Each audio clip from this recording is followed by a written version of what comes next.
How's it going, everybody? It's me, Shane, and I'm here to give you another Secret Invasion episode review. Today's episode is episode 3, Betrayed. Before I go any further, please don't betray me. Hit that like button, subscribe if you're new here, and hit the notification bell even if you aren't, so you can be notified of more videos just like this one. So, this episode is not as long as the other two. I think it's about 35 minutes long, and wow, Betrayed. First of all, excuse me, I'm going to give myself a small little pat on the back, because I'm pretty much I purposely don't listen to other people's reviews on these before I do my own reviews. And somehow I was able to avoid spoilers on this. This is probably one of the first Marvel series where I don't do my reviews the day of, and I just kind of wait a little bit just so I don't feel all that pressure. But I'm so happy that I gotta make sure I don't do it. As I said, well, it doesn't make a lot of people saying, does he know his wife's a Skrull? I'm pretty sure he did, because she looks like the exact same woman.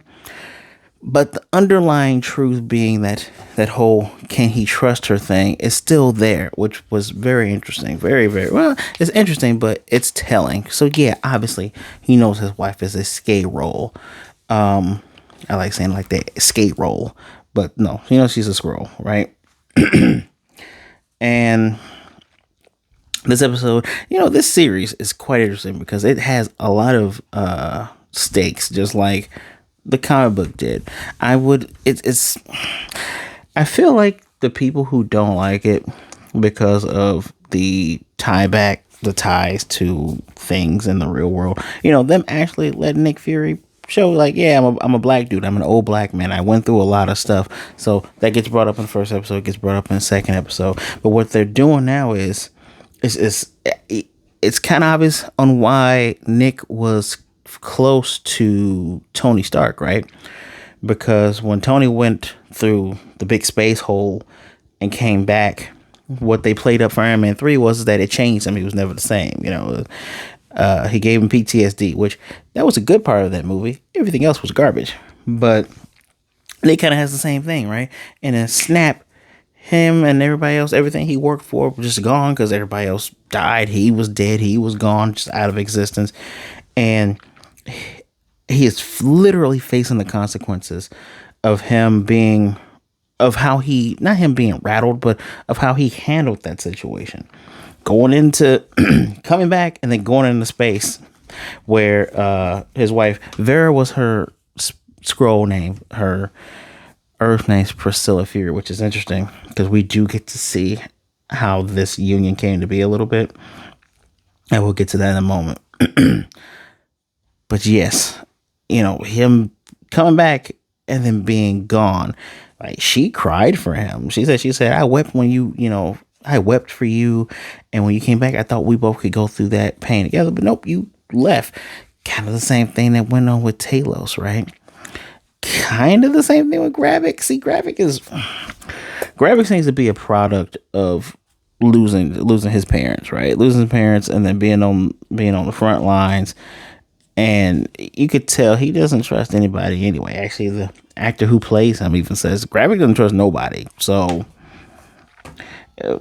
that's just, he's a villain through and through. The one thing I will give this series credit for, I was thinking in Captain Marvel, was like, oh, so the Skrulls are good guys. Okay, I get it. Skrulls are good guys. I can kind of see where they go with that, because sometimes in the comics it's like, we're trying to do better, but everybody keeps attacking us.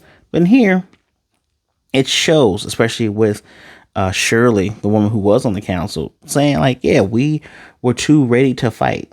It seems like we're getting back to those roots. The Skrulls are actually, a lot of them are a-holes, and a lot of them are so driven by war. And it seems that, I don't call them a hive mind, but it seems that once they get behind a leader, it's like, all right, we're all in on what this leader thinks. And it's kind of it's a democracy until it isn't, right? It's kind of how fascism works. Going back to Nick Fury, it's so interesting that the ones who he's closest to, outside of Maria Hill, yeah, rest in peace, it was Tony Stark, because they seem to have they seem to have some really deep similarities as we're seeing this series go on. And then him being close to Vera and Talos, however you want to say it. Now, how and when did he meet? Well, not how did he meet Vera? We already met Vera in 1998, New York City, when they were exchanging intel. Pardon me. When they were exchanging intel, there was some flirtation there. She was a black woman. I'm going to assume New York City must mean Harlem, right? He must have been in Harlem. And he said, so whose face is this? And, she was like, it depends. Because, there was flirtation there, especially when he was trying to find out who she is, try to find her. Also seeing young 1998 Samuel L. Jackson is interesting to see. The face technology actually looks pretty decent. Doesn't look bad at all. I'm pretty sure they did the same thing for her because her and Sam Jackson are around the same age. But him going, there's rules against fraternization and blah blah blah. She's like, technically, this unit don't exist technically, so I don't work for you. That was cute. I like that. I enjoyed that.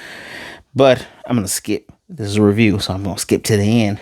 When they're talking and, she's saying the whole, you left, and when he goes, do you want me, Scylla, because her name's Priscilla, Scylla, you want me to apologize? Just come out and say it. She's like, I knew you, Nick Fury. I knew you would leave. It's the coming back part. And she gets a phone call. Man, she got one of the smartphones that fold and the screen is still solid. Those things are expensive as hell. So first of all, whatever she's doing, she making a lot of money to get those things. But she gets a phone call, Nick, and when the phone was buzzing, not ringing, buzzing, it's like, take it, not take it on my account. And we're left with a lingering thing. Did he actually look at her phone after she walked out? Because he said something important. She's like, nah. Like, he kind of looks at it. Because the next time we see him, he knows that there's top-ranking officials that are Skrulls in the U.S. She was working in the U.S. And he even says to her, he's questioning her allegiance, saying, I'm only wondering who you've become in my absence. She's like, I went back to who I was before I met you. It's like, oh damn. So are you a bad guy, Scylla? Because Scylla's doing bad stuff, right? Especially, it's great that she knows him, saying what calamity has brought you here. But woman, please, you know why he's here. You know what's going on. And towards the end of this, she gets a call. She goes out. She goes in her little secret jar to get her secret keys, walks, and you can see people looking at her who are obviously Skrulls, and she goes into get a lockbox, and the lockbox got a gun and a target, gets a phone call, and she's like, I need to speak to Gravik. You're talking to me. I'm just going to put it out there, a lot of Skrulls are assholes. And this is pretty much what I remember from comic book days. Heck, this is what I remember from TV show days. It's always, I always find it hard. It's not hard for me to conceptualize the Skrulls being down and out, because in the comics, with Hulkling being the Skrull, he's half Skrull, half Kree. Him being that king, it's going, hey, we are not going to be bad guys. I'm going to rule this, and we're going to be cool, right? You even have good Skrulls like Zavin from the Runaways, who do find love. I think her and I can't remember Light Bright's name. She's the young girl that has light powers. Both of them are in a relationship, and it shows that Zavin is not a bad guy, right? So that's actually, Zavin's not a her, Zavin's a they, but shows that not all Skrulls are bad guys, but this one in particular is we finally get into that nitty gritty. So yeah, it's obvious Nick Fury has been betrayed. Obviously, kind of wonder if she's gonna die in this, because we get another character death that I didn't see coming. And if now, I think Maria Hill might be a Ellen, life model decoy. Still hope she is, but I don't know. This is the movie verse where some things are different. MCU where things are different. Let's talk about Gravik. He even name dropped Super Skrulls. Talking about they're going to do an attack on the UN ship. They got 3 guys going in the sub. One of them is Beto, the young Skrull guy that came in. He's questioning, he thinks it's going to succeed. And the one guy, Paragon or Pagos or whatever. I'm pretty sure Talos is going to slit that guy's throat. He's wondering if it's going to work. He said, no, you have faith in our future. And that's what you got. We all have faith in it. So blah, blah, speech. Terrorist. And Gravik brings in those council people and name drops Super Skrulls because he says, yeah, their heroes are going to come and they're going to fight. And then we're going to be strong. And while the humans are doing what the humans know how to do, which kill each other. I get it, man. I get it. Humans kill one another. You realize that, we're not the ones that took your planet, right? Nick Fury is one dude. He doesn't speak on behalf of all Earth. Well, there was the thing in Avengers when he talked in front of the council. I guess it's the council. Was it the Earth Council? I have no clue what the council is, but he's just one dude who doesn't speak for all humans. So the fact that he hates humans as opposed to being on, well, I want to, I'll rule the planet and then we'll go fight the Kree. It's just, no, we're going to take it from the humans and humans suck. Oh, you guys just want to kill one another. Bro, you killed one dude who wasn't the one to snitch. And we'll wait on the other one that he killed. If you've seen the episode, you already know who he killed. But I'm wait till I tell you who the other one. He killed another one. It's just, oh, yeah, he also killed Soren. He killed Gaia's mom. Like, you're not above killing your own people. So to point the finger at humans and you got 3 more pointing back at you he is obviously a hypocritical villain. You would feel sorry for him because of how he came to be. But at the same time, nah, you're an a-hole. They don't need to let Gravik live at the end of the series. I'm just putting it out there before people go, oh, it's the MCU thing. No, he doesn't need to live at the end of this. Really? He doesn't. He can go. And we can just have random evil Skrulls running around. That's fine. Come on. But yeah, he even demonstrates these powers when he has a meeting with Talos. Because Talos's message to him saying he wants to talk about his daughter. They meet at a museum. Pretty sure we're in London now. We're in Britain now. But goes to meet with him to talk about all that crap, all that jazz. And it's a very interesting conversation because, again, he's looking at a painting that's talking about the chairman, the statesman before the First World War. He's like, it kind of sums it all up and tells like, ooh, sums up what, soldiers are doing all the thing and killing this and these guys. Look at this guy. He's all fat and smiley. I would rather have my tail told in blood than in ink. And he's like, yeah, so you're going to take everybody else and everybody else's tail with you, right? And so they're having this conversation in this art museum. And I recognized the shot, right? At first I thought it was Martin Freeman who had grabbed him by the thing, and then everybody was Gravik. It's the scene where everyone is a Skrull, right? Everyone. And they show that everyone's a Skrull by everyone turning to Gravik, which is cool in a way, but you could have just had everybody go green. But I don't know how much your green makeup costs, so that's neither here nor there. And he's talking with him, trying to say, I'm trying to get you to stop this. Apparently, Gravik tried to bring him in once before, which was said by one of the Skrull infiltrators. We'll get to that in a moment. But, he makes fun of the fact that Talos is like, hey, if I was going to try to kill you, I could have just made a different meeting, which I guess, lines of combat. And Gravik's making fun of him for that. He's like, that's why the council voted me in and you out, because you're trying to do all this diplomatic stuff.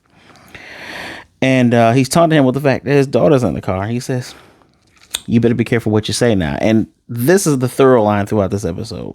Talos does not play when it comes to his family. Does not play when it comes to Gaia. As a matter of fact, when the Skrull infiltrator, who they find out who this guy is via Sonya, when he talks trash saying, because Talos is trying to get him, tell me the code so this UN plane don't get shot down. And the guy brings up his daughter. He's like, you couldn't lead us. You couldn't even stop your daughter from defecting. Or maybe she's the traitor. Pow! Just screw it. Pow! Shot him. because he wanted the gun instead of Nick. So instead of Nick killing another Skrull, he's like, all right, I'm gonna make the hard decision.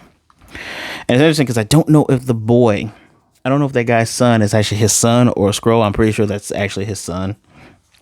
His son doesn't know. He's like, you're gonna kill my dad, and he's trying to be like, I don't want to tell you this ain't your dad without telling you this ain't your dad, but this ain't your dad.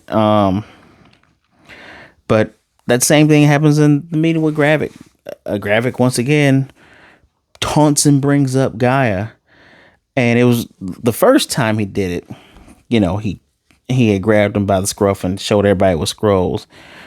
And the second time he did it, he just took the knife, stabbed him in the hand, was choking him out. And hold on, I need to go back.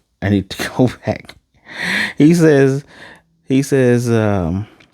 until the end of time, you keep my daughter's name out of your mouth. And that was great. You can see dude was about to get choked out. He was like, I wish he would have did it. Well, Gravik then shows us, because the knife went in, he just pulls his hand back. He heals up. He has the Super Skrull extremist juices, whatever.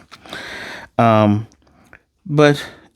Talos makes a really good, interesting point, telling him, you know, humans, when they're very formidable, when you push their back against the wall and they're going against a common thug like you and your rebel people.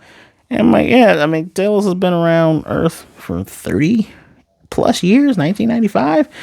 He's been here for a minute. So, and him also being a general, going, yeah, we're not going to try to fight these people. We're going to try to work this out, hopefully peacefully, because he's seen the good and he's seen the bad, and he's taking both and you have the facts of life.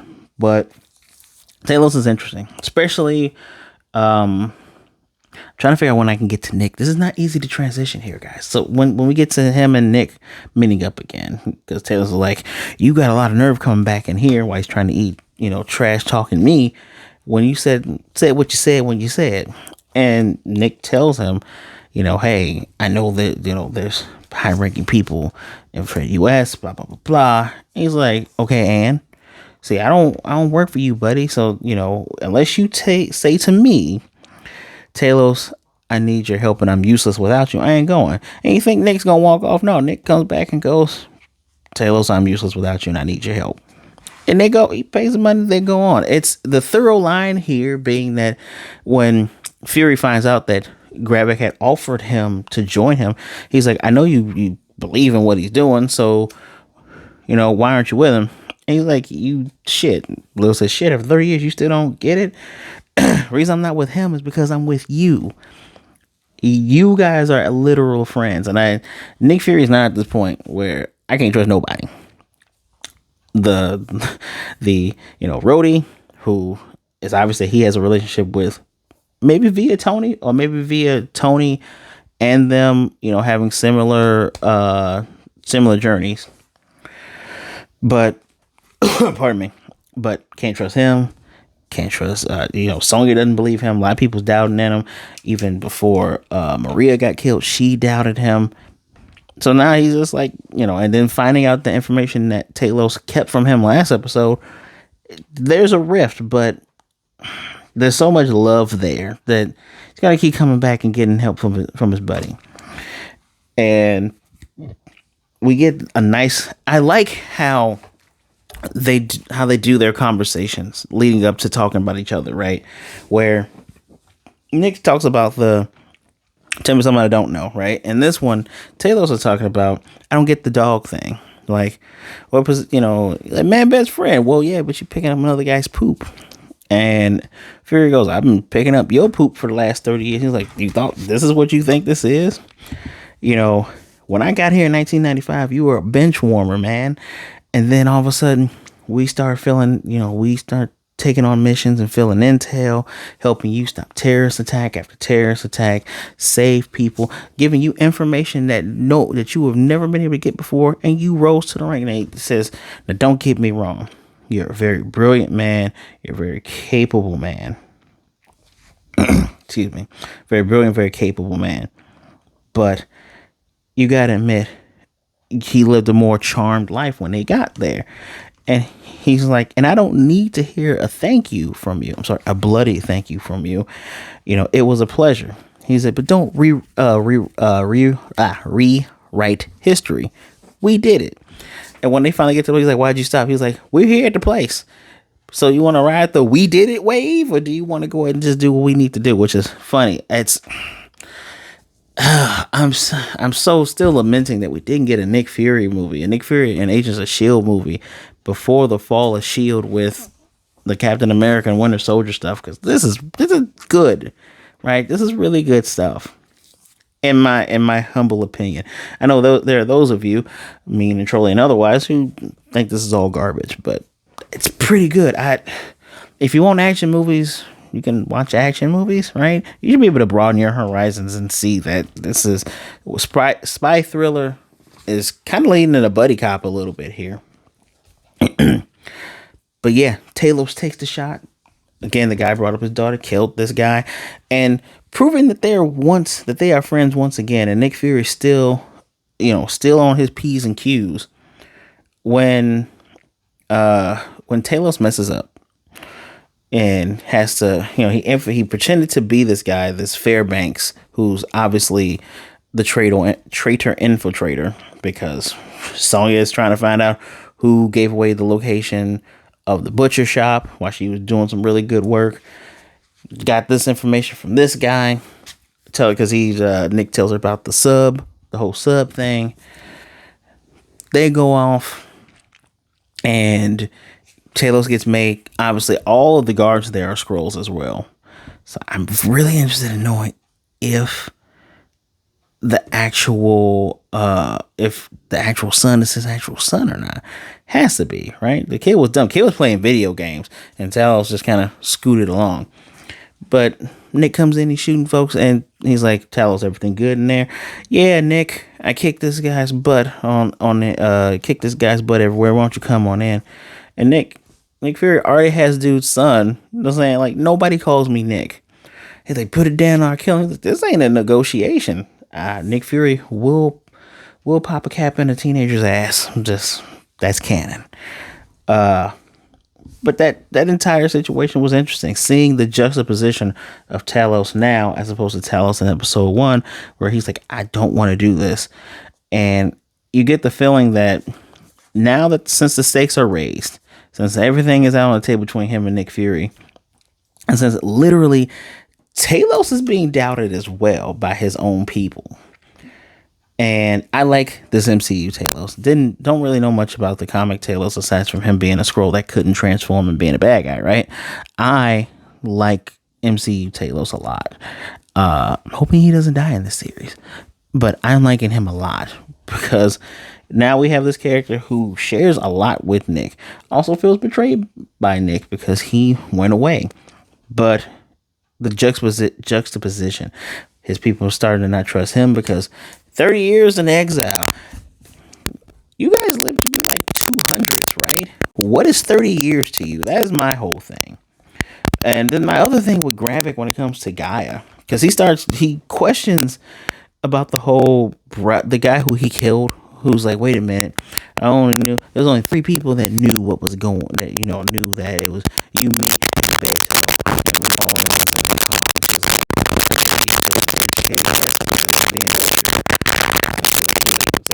He said, she said, I don't lie. I'm pretty good at it. And this is before the meeting with her father. And this is what made me go, I don't know if this is bad writing or if this is correct writing for I don't want to call him a crappy character, but for a pretty dumb, emotionally driven character like Gravik. I mean, come on, man. You already killed this dude, and now after the fact, you're questioning it. You didn't think in the moment. Right now, you just like, I gotta show him I'm big and tough, man. But he's actually a coward. After Gaia gets, she goes to the people pods, looks through the memories, trying to find the password, and the password was the dude's son's name. And of course, Skrulls can change their name, so he changed his name to the person. That scene between the Skrull infiltrator on the sub and the other guy's like, shoot down to you and sub. He's like, no, I need to see these orders. These are the orders. And once they get the Zachary call out to not do it, the Skrull reveals himself, tries to do it. It was like, oh, okay, yeah. traitor man. He's probably gonna be tortured and killed. But after all this, guy thinks she can get away. There's no guards. Obviously, Gravik, I guess he gets the jump on her by shining the car lights on her, which made her stop. I would have just made a right turn and kept going. That's good. Okay, maybe because the guy is young. Who knows? But he's like, oh man, that whole bomb thing, that would have been great. But it's more important I find out who the killer is. So the more invested into that, you're saying, well, if this plan fails, it's okay, I'll find out in the same time. Oh man, this would be really great. So it's a gamble. They're all taking the risk at this point. He just got her. But he wants her to turn around and she's like, no, you shoot me in the face. So you look at me, I want you to wonder, right, go all the way down, ask, are you the leader of the Skrulls or our worst enemy? Right when she gets that last line, he still shoots her and she turns into her green form self, which she actually did. Did we take the important character from the comic book and just, is she gone too?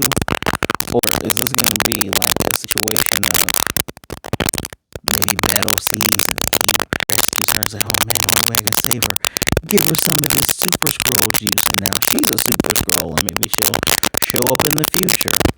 I don't know. I'm hoping that she's not actually dead. Who knows, right? Because one of them has to be dead, right? Either Maria Hill has to be dead, or she has to be dead, or maybe neither one. Who knows at this point? We still got 3 more episodes to go, but I have thoroughly enjoyed myself with this one.